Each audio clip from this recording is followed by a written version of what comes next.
Recording. Well, Redline Runner, I'm on my way over to the NB. It's the first nice day of weather we've had in a long time. So I decided today I'd take that time on the way over here to do the 5-question challenge. And the first question is, if you could live in any sitcom, which would it be?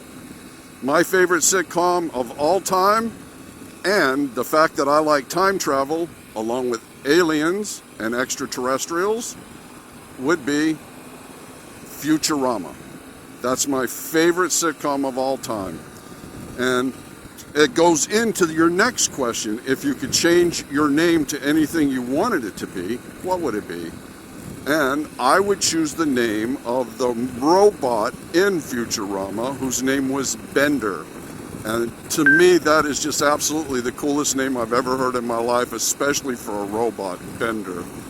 So, that's the first 2 questions. The third question is, are you a dog or are you a cat person? Well, I'm decidedly a dog person. I like cats. I don't have any. I have a dog. I like all animals, but I'm decidedly more inclined to be around dogs than any other type of pet. They're my favorite, by far.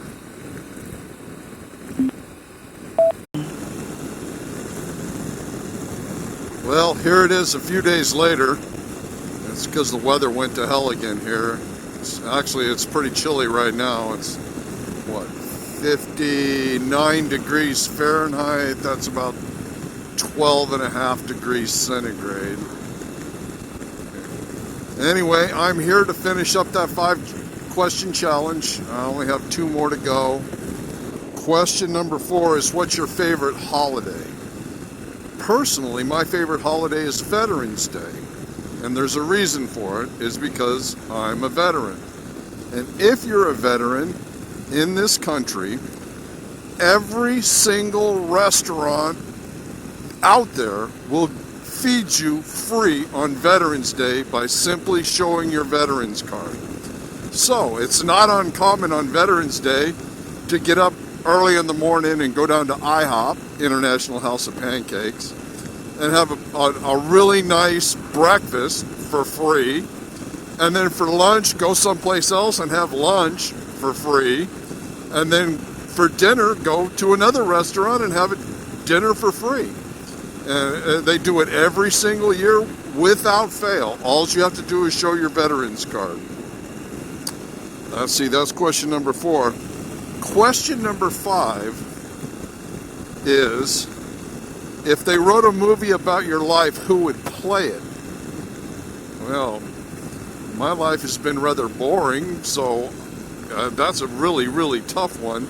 So I'm just going to have to go with something off the wall here. And I'm going to say Liam Neeson, one of my more favorite actors. And I would like to quote, let's see, I have to look down at my cheat sheet to do this because my memory sucks anymore. Getting old blows. Recording. Okay. I finally got pulled over and found my notes. And this is my answer to the 5th and final question. If they made a movie about your life, who would play it? And I said Liam Neeson. And one of the quotes was, I can tell you I don't have any money, but what I do have are a very particular set of skills. Skills I have acquired over a very long career. Skills that make me a nightmare for people like you. I just always thought that was one of the coolest quotes on the planet. And I like using it because I do have a unique skill set. There's not that many people that... My MOS in the Army was Tactical Microwave Communication, 26 Lima 10. And there weren't that many people that did it. Of course, it's a defunct MOS now. They don't have it anymore because they have other technologies available to the military, and they made this one obsolete. But it was a precursor for teaching me what I did for the last 10 years. And I made good money at it. So I can't complain. So anyway, that's the 5-question challenge. Redline Runner, thank you. I've already nominated one other person. I'm still trying to find 2 other people that will actually accept the challenge, because I hate to just put somebody's name and they never see it and never do it. So anyway, I'll post this as soon as I get back to the house. Take care.